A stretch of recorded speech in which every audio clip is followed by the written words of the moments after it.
Yan. Dalawa, anak. Ilang months na rin? May dalawa na rin. 2 months. Yan, ay.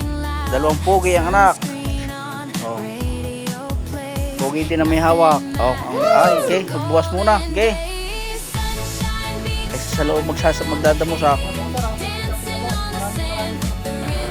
Hindi yun nga ho, nakapick up na ulit tayo kay Boss Roderick Huertas. So, at yan nga ho, hindi ho tayo nagdaan sa bypass ng Taal, galing Galatagan.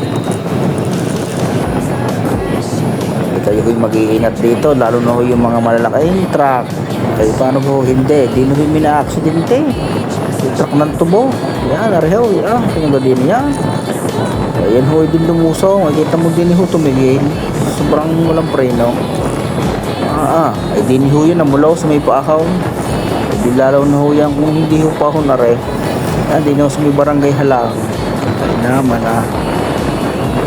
kaya ho kayo laging mag-iingat.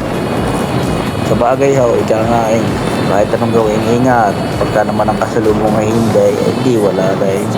Yan, di ho yan namulaw. Ang karga, yan, kita niyo po siya, naglilinis na. Yan, di yan ho, ubos ho yan na yung patutuhang yan. Yan, malinis-linis na ho. Yan, dyan ho namulo siya. Doon ho galing sa taas na yun.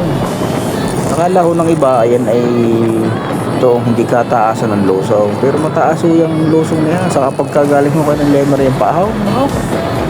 Napakataas ho niyan. Napakaaba ho ng ahon na yan. Kaya kayo mag-iingat. Yan, safe naman, bossing yan, no? Yan, walang bali. Yan, malinis. Big Mama, yun, sinakay.